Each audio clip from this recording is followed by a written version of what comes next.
नमस्कार दोस्तों, स्वागत है आपका बिहार एक्सप्रेस न्यूज में। तो चलिए आपको लेकर चलते हैं आज की मुख्य और ताज़ा खबरें की ओर। इससे पहले आप वीडियो को किस शहर से देख रहे हैं कमेंट में जरूर बताएं और वीडियो अच्छी लगी तो वीडियो को लाइक करके चैनल को सब्सक्राइब जरूर करें। बिहार क्यों आ रही है बीसीसीआई की टीम, बड़ी वजह आई सामने। राजगीर में बन रहे अंतर्राष्ट्रीय क्रिकेट स्टेडियम के निर्माण कार्यों का जायजा लेने जल्दी बीसीसीआई की टीम राजगीर आएगी। यह नई स्टेडियम में अंतर्राष्ट्रीय स्तर की पिच के निर्माण के लिए क्यूरेटर से भी संपर्क किया जाएगा। स्टेडियम में भविष्य में होने वाले मैचों का लाइव प्रसारण हो सके, इस पर भी बीसीसीआई सहयोग देगा। बिहार पुलिस में निकली 305 पदों पर वैकेंसी, इस डेट से शुरू हो रही आवेदन। बिहार पुलिस में निकली 305 पदों पर वैकेंसी। बिहार पुलिस सब ऑर्डिनेट सर्विस कमीशन ने गृह विभाग बिहार सरकार में स्टेनो असिस्टेंट सब इंस्पेक्टर के पदों पर आवेदन आमंत्रित किए हैं। इस भर्ती प्रक्रिया के माध्यम से 305 पदों को भरा जाएगा। इच्छुक और योग्य उम्मीदवार बीपीएससी की आधिकारिक वेबसाइट bpsc.bihar.in पर जाकर आवेदन कर सकते हैं। आवेदन प्रक्रिया 17 दिसंबर 2024 से शुरू होगी और अंतिम तिथि 17 जनवरी 2025 तय की गई है। माइनस में भी वो बैलेंस तो नहीं कटेगा, बिजली स्मार्ट मीटर वालों को बस करना होगा यह काम। स्मार्ट मीटर वाले बिजली उपभोक्ताओं के लिए राहत भरी खबर है। आप बिजली का उपयोग करते रहें और आपका बैलेंस कितना भी माइनस में क्यों न चला जाए, घर की बिजली नहीं कटेगी। इसके लिए स्मार्ट मीटर वाले बिजली उपभोक्ताओं को प्रधानमंत्री सूर्य घर मुफ्त बिजली योजना से जुड़ना होगा। गौर हो कि पटना अंचल के ग्रामीण इलाके में 100 लोग सौर ऊर्जा योजना का लाभ ले रहे हैं। इनका बैलेंस शून्य होने पर भी बिजली नहीं कट रही है। प्रधानमंत्री सूर्य घर मुफ्त बिजली योजना के तहत सौर ऊर्जा लगाने वाले बिहार के 20 उपभोक्ता 26 जनवरी को दिल्ली में गणतंत्र दिवस पर परेड में शामिल होंगे। आरा के छोटे बड़े दुकानदारों को लेना होगा ट्रेड लाइसेंस, दिया जाएगा 1 महीने का समय। आरा नगर निगम में व्यवसाय करने वाले सभी छोटे बड़े दुकानों को अब ट्रेड लाइसेंस लेना अनिवार्य हो गया है। नगर निगम अभी तक आरा में ट्रेड लाइसेंस मात्र 1000 की संख्या है, जबकि निगम क्षेत्र में 10,000 से ज्यादा छोटी बड़ी दुकानें हैं। निगम में हर साल की फीस 2500 रुपए निर्धारित है। गैर आवास उपयोग वाले भवनों के लिए अब नगर निगम से ट्रेड लाइसेंस लेना होगा। क्षेत्रफल के आधार पर टैक्स देना होगा। इसके लिए करीब 1 माह का समय दिया जाएगा। इस बीच अपने परिसर का व्यावसायिक उपयोग करने वाले लाइसेंस के लिए आवेदन कर सकते हैं। जो ट्रेड लाइसेंस नहीं लेते हैं, निगम उनके खिलाफ नोटिस जारी कर सकता है। बिहार में लाएंगे माई बहन मान योजना, महिलाओं को हर महीने देंगे 2500 रुपये। राजद नेता तेजस्वी यादव ने बिहार चुनाव से पहले कहा है कि अगर हमारी सरकार बनेगी तो हम करोड़ों माताएं और बहनों के लिए माई बहन मान योजना की शुरुआत करेंगे और आर्थिक रूप से कमजोर महिलाओं को 2500 रुपये देंगे। उन्होंने कहा कि हमारी सरकार बनते ही 1 महीने में हम इस योजना की शुरुआत करेंगे और तेजस्वी हर माता बहन से कहेंगे कि अपना आशीर्वाद हमें दे और आपकी सारी परेशानी तेजस्वी की परेशानी होगी। बिहार के शिक्षकों के लिए बड़ा अपडेट, शिक्षा विभाग ने काउंसलिंग की तारीखों में क्या बदलाव। बिहार के शिक्षकों के लिए बड़ी खबर सामने आ रही है। हेडमास्टर और अन्य शिक्षकों की काउंसलिंग की तारीखों में बदलाव किया गया है। अब हेडमास्टर और विभिन्न श्रेणी के शिक्षकों की काउंसलिंग 20 दिसंबर से 7 जनवरी तक चलेगी। काउंसलिंग संबंधित जिलों में ही आयोजित की जाएगी। बता दें, इससे पहले काउंसलिंग की तय तारीख 9 से 31 दिसंबर थी। शिक्षा विभाग ने नई तारीखों का ऐलान करते हुए बताया कि हेडमास्टरों की काउंसलिंग 20 और 21 दिसंबर को सभी जिलों में आयोजित की जाएगी। वहीं TRA 3 पास शिक्षक कक्षा 1 से 12वीं तक की काउंसलिंग 23 से 28 दिसंबर तक आयोजित होगी। वहीं सक्षमता परीक्षा पास शिक्षक की काउंसलिंग 30 दिसंबर से 7 जनवरी तक आयोजित की जाएगी। वन नेशन वन चुनाव को लेकर भाजपा पर साधा निशाना। बक्सर सदर विधायक इन दिनों लगातार बिहार सरकार हो या केंद्र सरकार हो, सभी पर निशाना साधने का काम कर रहे हैं। कांग्रेस के विधायक संजय तिवारी उर्फ मुन्ना तिवारी ने सरकार द्वारा संसद में लाई गई वन नेशन वन चुनाव को लेकर निशाना साधा है। कांग्रेस विधायक ने कहा कि यह सरकार ऐसी है कि लोगों को सिर में दर्द है और सरकार उनको पैर का दर्द की दवा देकर सिर दर्द ठीक करने का प्रयास कर रही है। सड़क दुर्घटना में 3 महिलाओं की मौत, 4 घायल। खगड़िया जिले में रविवार सुबह एक ट्रैक्टर ट्रॉली के पलटने से 3 महिलाओं की मौत हो गई और 2 महिलाओं समेत 4 अन्य घायल हो गए हैं। वहीं महेश कुंड पुलिस थाना के प्रभारी धनंजय कुमार ने बताया कि यह घटना राष्ट्रीय राजमार्ग 31 पर चौधा गांव के पास हुई है। हादसे की सूचना मिलने के तुरंत बाद पुलिस मौके पर पहुंची और सभी घायलों को नजदीकी सरकारी अस्पताल पहुँचाया, जिनकी हालत स्थिर बताई जा रही है। हादसे में घायल लोगों को बेहतर इलाज की सुविधा उपलब्ध कराई जा रही है। 1 लाख महिलाओं को नीतीश सरकार दे रही आर्थिक सहायता, मिल रहे 2 लाख रुपये। पटना में आयोजित जेडीयू की पटना महानगर इकाई की कार्यकर्ता सम्मेलन में शामिल ग्रामीण विकास मंत्री श्रवण कुमार शामिल हुए। वहीं पटना महानगर जिला अध्यक्ष आसिफ कमाल ने कार्यक्रम की अध्यक्षता की। कार्यक्रम के दौरान मंत्री श्रवण कुमार ने सीएम नीतीश कुमार के कार्यों को जमकर सराहा। मंत्री श्रवण कुमार ने कहा कि मुख्यमंत्री नीतीश कुमार पूरे बिहार के उत्थान में लगे हैं। उनकी पहले 1.2 लाख महिलाओं को 2-2 लाख रुपए देने की विशेष सहायता दी जा रही है। बिहार में हाईवे निर्माण में क्यों होती है देरी, NHA ने बताया कारण। बिहार में राष्ट्रीय राजमार्ग का निर्माण तय समय में नहीं हो पा रहा है। जमीन अधिग्रहण की समस्या और वन विभाग की मंजूरी मिलने में देरी के कारण राज्य में NH का काम तय समय में पूरा नहीं हो पा रहा है। नेशनल हाईवे बनाने वाले एजेंसी भारतीय राष्ट्रीय राजमार्ग प्राधिकरण का दावा है कि अगर जमीन मिल जाए तो किसी भी सड़क का निर्माण 2 साल में पूरा कर लिया जा सकता है। अब भी राज्य में लगभग 3 दर्जन NH परियोजनाओं का काम चल रहा है। इनमें लगभग 2 दर्जन परियोजनाएं ऐसी है जो समय से देर हो चुकी है। इन परियोजनाओं की पूरा होने की नई तिथि तय की गई है। स्कूल में 23 लाख बच्चों के दाखिले का नहीं मिल रहा आधार, एडमिशन में फर्जीवाड़े की आशंका। बिहार में 23 लाख बच्चों के विभिन्न स्कूल में नामांकन का आधार खोजा जा रहा है। एक साल में जिलों ने बच्चों की संख्या 3 लाख बढ़ा दी है। वर्ष 2023-24 में सूबे में 1.78 करोड़ बच्चों के नामांकन का आंकड़ा दिया गया था, जो वर्ष 2024-25 में 1.81 करोड़ दी गई है। इसमें 23 लाख बच्चे बिना आधार के ही नामांकित है। स्कूलों में नामांकित बच्चों की संख्या में अलग अलग स्तर पर फर्जीवाड़े जारी है। एक ही साल में 2 अलग अलग पोर्टल पर नामांकित बच्चों की संख्या भी अलग अलग हो गई है। आंगनबाड़ी सहायिका को रिटायरमेंट के बाद नो टेंशन 1.5 लाख रुपए देने का प्लान। आंगनबाड़ी सहायिका और सेविका के सेवानिवृत्त होते ही सरकार एक मुफ्त सहायता राशि देगी। प्रत्येक सेवानिवृत्त आंगनबाड़ी सेविका और सहायिका को 1 से 1.5 लाख रुपए सहायता के रूप में मिलेगी। यह राशि मुफ्त होगी। इस राशि का उपयोग कर वे जीवन यापन कर सकेंगे। समाज कल्याण विभाग ने आंगनबाड़ी सेविका और सहायिका को मुफ्त सहायता राशि की योजना का प्रस्ताव तैयार किया है। विभाग के प्रस्ताव को इसी माह राज्य कैबिनेट की मंजूरी मिलने की संभावना है। राज्य में 1,14,000 आंगनबाड़ी केंद्र संचालित है। पंजाब नेशनल बैंक को 1 करोड़ से ज्यादा का चूना, पटना के कपल ने किया गजब खेल।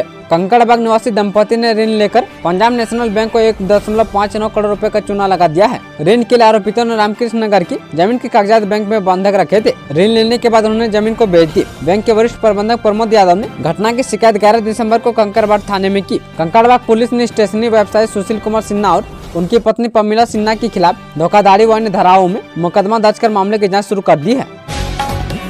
अब मिलावटखोरों की खेलने क्या है नीतीश सरकार का प्लान। बिहार में मिलावटीखोरी आम समस्या है। पर्व त्योहारों के मौके पर मिठाई एवं अन्य खाद्य पदार्थों में मिलावट की घटनाएं काफी बढ़ जाती है और विभाग की कार्रवाई में बड़े बड़े खुलासे होते हैं। अब राज्य के सभी प्रमंडल मुख्यालय में खाद्य पदार्थों में मिलावट की जाँच के लिए माइक्रोबायोलॉजी लैब की स्थापना की जाएगी। पटना के बाद 8 अन्य प्रमंडल मुख्यालयों में माइक्रोबायोलॉजी लैब की स्थापना का प्रस्ताव भारतीय खाद्य संरक्षा एवं मानक प्राधिकरण को भेजा जाएगा। स्वास्थ्य विभाग प्रस्ताव तैयार करेगा और इसे केंद्र सरकार को भेजेगा। एसएसएस सिद्धार्थ ने बदला क्लास का सीटिंग प्लान। सरकारी विद्यालय में पढ़ाई में कमजोर बच्चे को आगे की सीट पर बैठाया जाएगा और विशेष ध्यान दिया जाएगा। शिक्षा विभाग के अपर मुख्य सचिव डॉक्टर एस सिद्धार्थ ने शिक्षा की बात हर शनिवार में यह जानकारी दी। इस कार्यक्रम में वो आज सरकारी विद्यालय के बच्चे से रूबरू थे। अपर मुख्य सचिव ने बच्चों को अपने बचपन की कहानी सुनाई और सफलता की टिप्स भी दिए। उन्होंने यह भी कहा कि बच्चे खूब पढ़े और खूब खेला, लेकिन मोबाइल से दूर रहें। डॉक्टर सिद्धार्थ ने कहा कि स्पेशल चाइल्ड के लिए विशेष कक्षाएं चलाई जाएगी। उन्हें उनके अनुसार शिक्षा देने के लिए विशेष शिक्षकों की नियुक्ति होगी और सरकार नियुक्ति के लिए योजना बना रही है। उपेंद्र कुशवाहा ने तेजस्वी यादव पर साधा निशाना। बिहार में अगले साल विधानसभा का चुनाव होने वाला है। इस चुनाव को लेकर राजनीतिक दलों के नेता अपने अपनी तैयारियों में जुट गए हैं और कई नेता बिहार यात्रा पर निकल रहे हैं। राष्ट्रीय लोक मोर्चा के अध्यक्ष उपेंद्र कुशवाहा भी इन दिनों प्रदेश के सभी जिलों का दौरा कर रहे हैं। इसी कड़ी में उपेंद्र कुशवाहा भागलपुर पहुंचे, जहां उन्होंने आगामी बिहार विधानसभा चुनाव और वन नेशन वन इलेक्शन को लेकर बड़ा बयान दिया। उन्होंने कहा कि 2025 में एक बार फिर बिहार का मूड एनडीए की तरफ जा रहा है। भोजपुरी जगत के मशहूर कलाकार विजय खरे का निधन। भोजपुरी इंडस्ट्री में अपनी खास पहचान बनाने वाले एक्टर विजय खरे नहीं रहे। 72 साल की उम्र में उन्होंने बेंगलुरु में अंतिम सांस ली। वो काफी दिनों से किडनी रोग से परेशान थे, जिसके बाद उन्हें बेंगलुरु के कावेरी अस्पताल में भर्ती कराया गया था। उनकी हालत कुछ दिनों से स्थिर बनी थी, लेकिन कल सुबह अचानक उनकी तबीयत बिगड़ी और उनका निधन हो गया। तेजस्वी यादव की घोषणा पर चिराग पासवान हो गए फायर। राजद नेता सह पूर्व उप मुख्यमंत्री तेजस्वी यादव ने ऐलान किया कि अगर बिहार में महागठबंधन की सरकार बनेगी तो उनकी सरकार महिलाओं के लिए माई बहन मान योजना की शुरुआत करेंगे, जिसमें आर्थिक रूप से कमजोर महिलाओं को सरकार हर महीने 2500 रुपए देगी। उनके बैंक खाते में यह राशि भेजने की बात तेजस्वी यादव ने की। वहीं उनके इस ऐलान के बाद अब प्रदेश की सियासत भी इसे लेकर गरमाई हुई है और सत्ता पक्ष के नेताओं ने तेजस्वी यादव समेत आरजेडी पर तंज कसना और उन्हें निशाने पर लेना शुरू कर दिया है। सुपौल की सीट पर दावेदारी ठोकेगी मुकेश सहनी की पार्टी। बिहार विधानसभा चुनाव 2025 की तैयारी में बिहार के सभी सियासी दल अब जुट चुकी है। वहीं सन ऑफ मल्ला के नाम से फेमस पूर्व मंत्री मुकेश सहनी की विकासशील इंसान पार्टी भी अब चुनावी तैयारी में जुटी हुई है। बीआईपी पार्टी सुपौल जिले में भी लगातार अपने संगठन को मजबूती देने में जुटी है। सुपौल की एक विधानसभा सीट इन दिनों बीआईपी के कारण सुर्खियों में है। बीआईपी पार्टी सीट पर अपने प्रत्याशी को उतारने की मोड़ में दिख रही है। महिला संवाद यात्रा पर नहीं निकले सीएम नीतीश, जल्द हो सकता है नई तारीखों का ऐलान। बिहार के मुख्यमंत्री नीतीश कुमार 15 दिसंबर से महिला संवाद यात्रा पर निकलने वाले थे। अब उनकी यात्रा टल गई है। ऐसा बताया जा रहा है कि निजी कारणों से ये यात्रा टाली गई है। फिलहाल यात्रा को लेकर नई तारीखों का ऐलान नहीं किया गया है। इस यात्रा को लेकर अभी कोई शेड्यूल जारी नहीं किया गया है, लेकिन सूत्रों का कहना है कि 22 या 23 दिसंबर से उनकी यात्रा शुरू हो सकती है। बता दें कि 2025 में होने वाले विधानसभा चुनाव से पहले सीएम की यात्रा काफी महत्वपूर्ण मानी जा रही है। इस यात्रा के दौरान नीतीश कुमार 7 निश्चय योजना, जल जीवन हरियाली योजना की समीक्षा भी करने वाले हैं। इंजीनियरिंग और ITI की फीस नीतीश सरकार ने कर दी कम, मंत्री ने दी जानकारी। जदयू के कार्यकर्ता सम्मेलन को ग्रामीण कार्य मंत्री सह जदयू के राष्ट्रीय महासचिव अशोक चौधरी ने संबोधित किया। इस दौरान उन्होंने कहा कि एक बार फिर बिहार में नीतीश कुमार के नेतृत्व में NDA की सरकार बनेगी। विज्ञान, प्रौद्योगिकी एवं तकनीकी शिक्षा मंत्री ने कहा कि यह नीतीश सरकार ने राज्य को आधुनिक बनाया है। यहाँ 10 रुपए में इंजीनियरिंग और 5 रुपए में ITI की पढ़ाई हो रही है। बिहार में ठंड ने तोड़ा 5 साल का रिकॉर्ड, लगातार हो रही तापमान में गिरावट। पटना मौसम विज्ञान केंद्र के वरिष्ठ विज्ञानी संजय कुमार का कहना है कि प्रदेश का मौसम काफी तेजी से बदल रहा है। देश के पर्वतीय इलाके में भारी बर्फबारी होने के कारण मैदानी इलाके में ठंड बढ़ गई है और आगे भी तापमान में गिरावट का क्रम जारी रहेगा। साथ ही आने वाले दिनों में कोहरे का प्रभाव बढ़ेगा। गोपालगंज में लव जिहाद, प्रेमजाल में फंसाकर युवती के साथ दुष्कर्म। नगर थाना क्षेत्र में लव जिहाद का मामला सामने आया है। पहले एक मुस्लिम युवक ने नाम बदलकर हिंदू युवती को प्रेमजाल में फंसाया, फिर भरोसे में लेकर उसे पश्चिम बंगाल लेकर जाने के बाद उसके साथ दुष्कर्म कर डाला। इसी बीच अश्लील तस्वीर मोबाइल में कैद कर ली। इसके बाद भयादहन करते हुए कई बार दुष्कर्म की घटना को अंजाम दिया।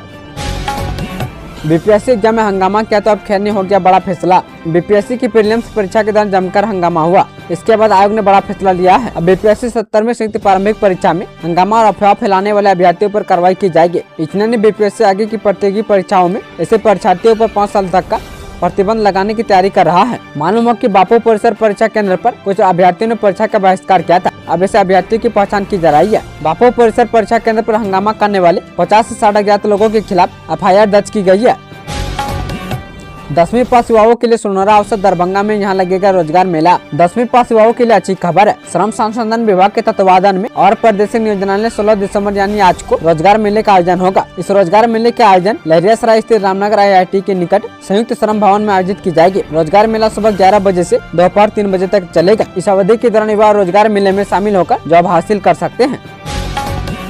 सिंदूर उत्पादन से भागलपुर की महिलाएं होंगी समृद्ध, खेती के लिए दिया जाएगा परीक्षण। बिहार कृषि विश्वविद्यालय सबौर अपने आसपास के गांवों को आत्मनिर्भर बनाने की कवायद शुरू कर दिया है। कृषि विश्वविद्यालय किसानों की आय बढ़ाने के साथ साथ गांव को समृद्ध बनाने के लिए पहल शुरू कर दिया है। इसको लेकर विश्वविद्यालय ने योजना भी तैयार किया है ताकि अपने अधिकार क्षेत्र के लोगों को आत्मनिर्भर बना सके। गाँव में रहने वाले महिला और पुरुष दोनों को कमाई का जरिया मिले। इसको लेकर कृषि कार्य से ही जोड़ने का प्लान है ताकि दोनों मिलकर अपने परिवार को अच्छे से चला सके। बिहार कृषि विश्वविद्यालय सबौर के कुलपति डॉक्टर दुनिया राम ने बताया कि बीयू हर समय किसानों की उन्नति के लिए काम में लगे रहता है। ऐसे में अगर गांव के हर व्यक्ति को आत्मनिर्भर बनाएंगे तो गांव समृद्ध हो जाएगा। इतने पढ़े लिखे बिहार के नए DGP जाने क्वालिफिकेशन। बिहार के नए DGP विनय कुमार को पुलिस सेवा का 33 सालों का अनुभव है। उन्हें तेज तर्रार अधिकारी माना जाता है। इन्हें टारगेट को पूरा करने में माहिर माना जाता है। वो इनकी क्वालिफिकेशन की बात करें तो यहाँ भी वो अव्वल रहे हैं। IPS विनय कुमार ITCN भी रहे हैं। उन्होंने IIT खड़गपुर से इंजीनियरिंग की पढ़ाई की। विनय कुमार कई महत्वपूर्ण जिलों के SP रहने के साथ पुलिस मुख्यालय से भी अहम पद पर रहे हैं। वो बिहार पुलिस भवन निर्माण निगम से पहले अपराध अनुसंधान विभाग में ADG की जिम्मेदारी संभाल चुके हैं और वह ADG की विधि व्यवस्था की जिम्मेदारी भी संभाल चुके हैं। बेगूसराय में BPSC शिक्षक का पकड़वा विवाह, पैर बांधकर लड़की वालों ने कराई शादी। बिहार में एक बार फिर पकड़वा विवाह का मामला सामने आया है। मामला बेगूसराय जिले का है। यहाँ BPSC टीचर के जबरन शादी करा दी गई है। मंदिर में हुई जबरन शादी का वीडियो सोशल मीडिया पर जमकर वायरल हो रहा है। वायरल वीडियो में दिख रहा है कि लड़की के घर वालों ने दूल्हे के पैरों को बांध रखा है और जबरदस्ती उससे लड़की की मांग में सिंदूर डलवा रहे हैं, जबकि दुल्हन में रो बिलक रही है। बता दें कि लड़की की पहचान अवनीश के रूप में हुई है, जो BPSC TRE 2 में +2 शिक्षक है, जबकि लड़की की पहचान गुंजन के रूप में हुई है। मोदी सरकार ने बिहार के किसानों को दी बड़ी राहत। बिहार में गेहूं की बुआई के लिए DAP की किल्लत अब दूर हो गई है। केंद्र सरकार द्वारा दिसंबर में 73,000 मीट्रिक टन DAP की आपूर्ति के बाद राज्य में इसकी उपलब्धता 90% से अधिक हो गई है। हाल ही में केंद्र से 10,000 मीट्रिक टन की एक और खेप भेजी गई है, जिससे किसानों को और राहत मिली है। कृषि विभाग के अनुसार राज्य में DAP की कुल आवश्यकता 2,45,000 मीट्रिक टन है। केंद्र सरकार से प्राप्त ताजा आपूर्ति के बाद अब केवल 21,000 मीट्रिक टन की और आवश्यकता रह गई है। बिहार के 32 IAS अधिकारियों को मिला प्रमोशन, लिस्ट में कई DM और SDO भी शामिल। बिहार में बड़े पैमाने पर IAS अधिकारियों को प्रमोशन दिया गया है। सामान्य प्रशासन विभाग ने शुक्रवार की देर शाम में इसकी अधिसूचना जारी की है। जिन अधिकारियों को प्रोन्नति दी गई है वे सभी अलग अलग अनुमंडलों में अनुमंडलाधिकारी के रूप में तैनात है। बिहार में जिन अफसरों को अपर सचिव के पद पर प्रोन्नति मिली है उनमें सीतामढ़ी के DM रुचि पांडे, नगर विकास एवं आवास विभाग के संयुक्त सचिव अरशद सिंह, बांका के DM अंशुल कुमार और सिवान के DM मुकुल कुमार गुप्ता, नवादा के DM रवि प्रकाश और सहरसा के DM वैभव चौधरी तथा जहानाबाद के DM अनिकिता पांडे भी शामिल है। चाय पानी पर 218 करोड़ खर्च करेगी सरकार, नीतीश की यात्रा के बजट पर भड़के तेजस्वी यादव। बिहार के मुख्यमंत्री नीतीश कुमार की प्रस्तावित महिला समाज यात्रा को लेकर लगातार राष्ट्रीय जनता दल के निशाने पर है। पूर्व डिप्टी सीएम तेजस्वी यादव ने मुख्यमंत्री की यात्रा के बजट को लेकर एक बार फिर निशाना साधा है। उन्होंने कहा कि नीतीश की यात्रा में सिर्फ प्रचार प्रसार और चाय पानी पर 218 करोड़ रुपए राज्य सरकार खर्च करने जा रही है। उन्होंने इससे सरकारी खजाने में लूट करार दिया है। तेजस्वी यादव ने शनिवार को सोशल मीडिया प्लेटफॉर्म एक्स पर ग्रामीण विकास विभाग की बीते 20 नवंबर को जारी अधिसूचना की एक कॉपी साझा की।